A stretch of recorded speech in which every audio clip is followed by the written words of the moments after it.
Hello, everyone, and welcome back to our keynote series as part of CUTRIC's second annual Low Carbon Smart Mobility Technology Conference. I'm delighted to introduce with me here today Parliamentary Secretary for Translink and Member of Legislative Assembly in British Columbia, Bowinn Ma. MLA Ma has represented the constituency of North Vancouver-Lonsdale since 2017. Critically and interestingly to our audience, she is a professional engineer with a background in transportation engineering, and specifically she works on active files around housing, transportation, childcare, and climate action, critical issues that we know are all interlinked. Interesting also for our audience, Ms. Ma, is the fact that you're leading an integration effort around transportation between the North Shore and throughout the Lower Mainland. And as I understand it, in 2018, you led the Integrated North Shore Transportation Planning Project, which, for those of you less familiar with that initiative, established a transportation action plan for the North Shore and continues to drive intergovernmental improvements for the region, including the first ever feasibility study into rapid transit across the Burrard Inlet, which is really exciting. At this conference, we've been talking about rapid transit and the electrification of it, so we're excited to hear about those initiatives. MLA Ma, we've had the opportunity, you and I, to meet a couple times in the past, once at Translink's electric bus launch, which was exciting for us, and once at your Victoria office as well, discussing always the advancement of low carbon smart mobility through technologies in British Columbia. We now have an office in Vancouver, so we're very happy and excited to be working with our members in the transit and innovative community in your jurisdiction. And we look forward to years of working with you and your government on the low carbon smart mobility file. So now I'm going to pass you the virtual microphone because we'd all love to hear what the British Columbia government is doing to advance mobility for all Canadians, in particular in the post-pandemic world. Absolutely. Thank you so much for having me here today. And it's typical that we would start each of our speeches or each of these sessions with an acknowledgement of the traditional territories that we are on. And I'm coming to you from the traditional territory of the Squamish, the Musqueam, and the Tsleil-Waututh. And I'd like to honor the fact that I am here by speaking a few of their words in the language of the Squamish people. So, hot squal tanoia, hot than squalowin, quins quachnomia, nail talto meok, ya Musqueam, ya Squamish, ya Tsleil-Waututh, Bowinn Ma, Quinsna, Chenkumuntomia. And what I've simply said is that, hello, I'm very happy to be with all of you here today, and I'm on the territory of the Squamish, the Musqueam, and the Tsleil-Waututh. And my name is Bowinn Ma, and thank you so much for your attention. So as you heard earlier, I am coming to you as the Parliamentary Secretary for Translink, and I want to really make sure that, or begin my remarks by acknowledging how difficult the last several months have been for people across the country and across the world as well. We have been extremely fortunate here in British Columbia. We have so far been able to flatten the curve. We've been able to keep transmission rates low, and we are now actively restarting our economy and social activities. However, not every jurisdiction has been as fortunate. With people from all over joining this conference digitally, I think it's important that we remember that some of our peers and fellow conference attendees and their communities continue to face down COVID-19 in a very real way every single day. And it is with this context in mind that I also have to recognize that my remarks today, written from the perspective of British Columbia, come from a place of great privilege. As British Columbia now actively restarts its economy and social activities with confidence in our low transmission rates and capable public health system, this will not be the case for every jurisdiction represented in this conference. And this also means that the contemporary context within which we hold these discussions today are very, very relevant. If I had given this speech to you in January, it would have undoubtedly been filled with the unwavering confidence in regional modeling that only organizations not facing down an unknown future in the middle of a pandemic could offer. But things are different now. And the reality is that when it comes to things like population growth, particularly localized or regional population growth, transportation modeling, travel patterns, or trip counts, we don't know how much, if any, of the data or projections that we've painstakingly built over time will still apply right now. And we know that transit ridership is down here in British Columbia and all over the world. And while we are seeing promising returns of ridership in Metro Vancouver, many other places are unsure of whether their ridership numbers will ever recover. Working from home and video conferencing meetings have become a mainstay in our households, seemingly overnight, and telecommuting is here to stay. But to what extent it will permanently replace physical commutes is still hard to say. But there are some things we know will likely not change. We know that people will continue to want safe, integrated, efficient, and affordable ways to get where they need to or want to go, which means that we must continue to strive for forward-thinking transportation systems and networks that meet the needs of those people. Space in urban settings will continue to be limited, which means that endless expansion of lanes on roads and highways still won't be the right way forward for urban mobility and the building of complete communities where people are able to live, work, play, study, and shop without a lot of travel. All of that will still be important. When the pandemic is over, there is little doubt that climate change will still be an issue that we must all pull together in order to resolve for the sake of our children's futures, which means that we must continue to reach for low carbon footprints in whatever transportation systems we enable. And as we've learned through the pandemic, the most essential work of our society, sadly, will likely still be done by some of the least paid workers in our communities. Cleaners, care aides, grocery store workers, early childhood educators. These are people who can't afford to live close to where they work and will therefore have to travel further per dollar earned on a day-to-day basis than those who occupy well-paying professional jobs. And that means that even as we go forward through and out of the pandemic, our transportation systems will still need to be designed with an awareness of the inequality that exists within our communities and an intention to enable greater socioeconomic justice. And all of this means that the commitments of our government made prior to COVID-19 to invest in public transit, to invest in affordable housing, to working with local governments in order to create livable communities, to increase active transportation and enable micromobility will continue to be incredibly important as we move forward through and out of this pandemic. So Move, Commute, Connect, that's the brand name for our government's active transportation strategy. And it will continue to be our government strategy to double the number of trips taken by active transportation within 10 years. And it will continue to be part of Clean BC, which will continue to be our climate action strategy. That climate action strategy commits us to reducing our overall GHG emissions in our province by 40% by 2030, 60% by 2040, and 80% by 2050. Our government's continued commitment to prioritize public transit funding will still be critical. A $7.3 billion capital investment means more buses, more bus rapid transit, more C-bus service, and new rail rapid transit lines, representing the largest investment in transit in BC's history.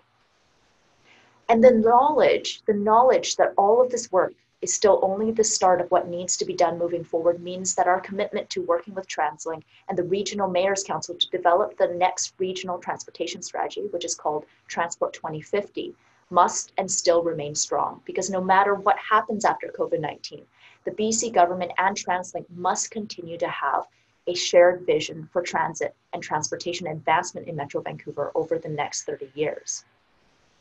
But there's more ahead for us than the plans that we've had in place before we arrived to where we are today. COVID-19 has changed the way that people live and created opportunities for us to enable those changes towards a better path forward. I'm reminded of a 2019 study titled The Social Cost of Automobility, Cycling, and Walking in the European Union. And that study calculated that for every kilometer driven by a car incurred an external cost of about 17 Canadian cents per kilometer, whereas cycling and walking brought benefits of about 28 and 58 Canadian cents per kilometer. And while there are still transportation routes where we have few options other than to invest in highways, particularly in our rural areas, there are absolutely opportunities, particularly in more populated areas, to choose how we encourage travel behavior to rebound after the pandemic. And it seems like many people have already picked up on these opportunities, perhaps bolstered by the repeated recommendations of Dr. Bonnie Henry, who's our provincial health officer. She has been encouraging people to engage in more outdoor activities like cycling as a safe physical activity to take on during a time when we're otherwise encouraged to stay home. So people are walking, cycling, and rolling more. And you can see cities around the world responding by installing pop-up bike and walking lanes, and in some cases blocking off car traffic entirely. In Vancouver, the city of Vancouver will designate up to 50 kilometers of slow streets which encourage safer walking and cycling during COVID-19. People will be allowed to walk on the roads while vehicles will be expected to reduce their speeds. In North Vancouver, where I live, the City Council recently voted for and implemented an open streets plan that rapidly reallocated road space for use by people, doing in a couple of weeks what would probably have normally been held up by years of hand-wringing and public debate over the value of parking spots prior to COVID-19. All over the world, we are seeing space being reclaimed from hunks of metal for people. But the question of whether we will hold on to these learnings long-term remains to be seen. Now, as mentioned earlier, transit ridership numbers are still a long way from pre-COVID levels, but they are going up, and our government intends to continue to support transit in BC through this difficult time. So we're working closely with Translink and BC Transit to ensure that they can continue to provide essential services so that people don't end up turning back to their cars to fill the void. Because we know how important a strong transit service will be to our success on multiple levels as we begin to restore the economy through BC's Restart Plan. The world is different now, and we don't know what lies ahead, but the need for continued focus on cleaner, healthier transportation choices that enable livable and sustainable communities remains. Which brings me to all of this and your role in all of this, because your role is critical. If COVID-19 has taught us anything, it's that humans can pull together to do incredible things when we're willing to put the needs of our communities and loved ones ahead of our desire for the illusion of personal convenience and profit. But that level of organizing, that level of sacrifice doesn't just happen on its own. The work of showing the public and policymakers and other leaders about what could be cannot be left to chance. It takes a concerted effort by people with vision who are willing to educate and push for what needs to be done. In short, it takes people like you. So I want to thank you for joining us today. I want to thank the organizers for charging forward on this conference in a new and exciting way. And I want to express my deepest gratitude for each and every day that all of you spend in the work of bringing us to a better future and a better world. So thank you. Thank you so much, Bowinn Ma. And I have to say, your words are inspirational. And for those of us who have followed your career politically, it's very clear that you live your message. You captured it as move, commute, connect in a climate-aware and active British Columbia. There is no doubt that as Canadians, we recognize the province has been a leader in climate action, establishing economic growth in a carbon price landscape with mobility at the forefront. So we'll move to just one of the questions that have emanated from our membership group. Looking at the long-term changes you alluded to, slow streets, reallocated streets. I know when I go running in Stanley Park, it's a breath of fresh air. When I go running in downtown Toronto, I'm pretty sure I'm burning my lungs off. There's not a breath of fresh air. And so it really leads to this desire to have a redesigned urban landscape. And maybe COVID-19 and the pandemic has motivated us to see what the art of the possible is. It's a long way to get ridership back and active mobility, but nonetheless, there is this potentiality. And from some of our members like Proterra, which manufactures electric buses not too far away from you in California, one of the questions is, well, what does this new normal look like for public transit in the context of COVID-19? Are we looking at a return or a walk away from electric mobility? And then also potentially, what are some of the things that the province is doing, recognizing the role of essential services and how we might mobilize transit to accommodate another pandemic in the future? So building smart, connected communities that help people navigate the region effectively where they live, work, play, learn is and will continue to be a key priority for our government. But the truth is that we really don't know what the new normal will look like in 6 months or even 3 months from now. What we do know is that the COVID-19 pandemic is impacting every aspect of our lives and every sector across BC, including transit. Since the start of this pandemic, we have had to adapt to a different way of living and working, including how we move around our cities and towns. It's a really good question as to what the new normal will be like, because you would think that we would really need to know in order to actually plan ahead for that new normal. But it is true, transit ridership here has dropped like a stone. And there is definitely a concern that we will revert back to the car-centric transportation systems that we've been working so hard to try to evolve away from. But we've also seen how cities can fill the void that was left by rapid declines in public transit usage during the first couple of months of COVID-19 with more active transportation. So I mentioned that in my remarks earlier. We've seen cities opening up car-free roads to encourage biking and cycling, walking, rolling. And I feel like I've never seen more casual bike riding in the communities around me than there have been during COVID-19. We see road space that's being repurposed for people rather than parking as communities work to expand patios and other services out into the roadways that were previously reserved only for large steel cages on 4 wheels. And since BC's restart, ridership on transit in Metro Vancouver is making a comeback. Now, are we back to the levels we were at before COVID-19? No, but ridership has increased by 85% in comparison to the low point we hit in April. And if we can keep this up, we may well be on our way to a full recovery. BC is also very fortunate to be a place where we have access to abundant, clean hydroelectricity, which is important as we continue to do our work to tackle that other major worldwide crisis I mentioned, which is climate change. And as terrible as COVID-19 has been for our economy and our businesses and several of our industries, there is an opportunity that we cannot fail to take advantage of as we work to rebuild and restart here in BC. And that opportunity is to rebuild our economy with a deliberate and concerted emphasis on more sustainability, more environmentally, socially responsible industries, and more environmentally, socially responsible practices, and environmentally and socially responsible personal behaviors.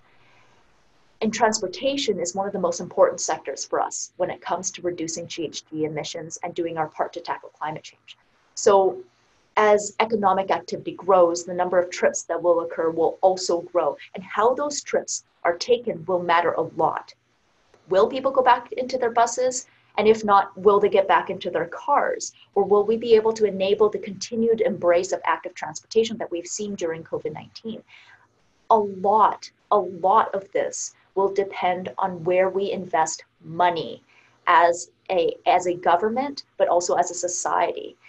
So where we invest money as we move towards recovery. With induced demand being a very real phenomenon in all modes of transportation, what infrastructure we choose to fund will in effect become a self-fulfilling prophecy for how the behavior of travel habits is shaped. So the bottom line is, it's too soon to tell, but we have important opportunities right now for us to be actively working to shape that new normal rather than let it carry us like a leaf in a storm. You know, MLA Ma, everything you say is really music to our ears, because at the end of the day, what is political power other than the ability to distribute resources? And it's exciting to know that there is now political leadership like your own and that people like you are in control of distributing those resources as we look to make a society that's more just, more mobile, more economically equivalent, and less racialized.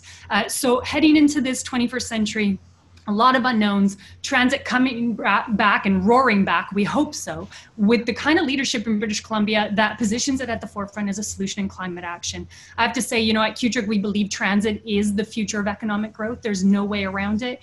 And even if there is another pandemic, we have to figure it out because lots of people don't have cars, including myself. And so that's the kind of society we want to build. Thank you so much, MLA Ma. Your insights have been extremely helpful to us, inspirational, and your hard work with the British Columbian government is helping to make mobility better for all Canadians as we forge ahead to make the world a better place. Thank you so much for your time. Thank you so much for having me. I lift my hands to each and every one of you. Thank you.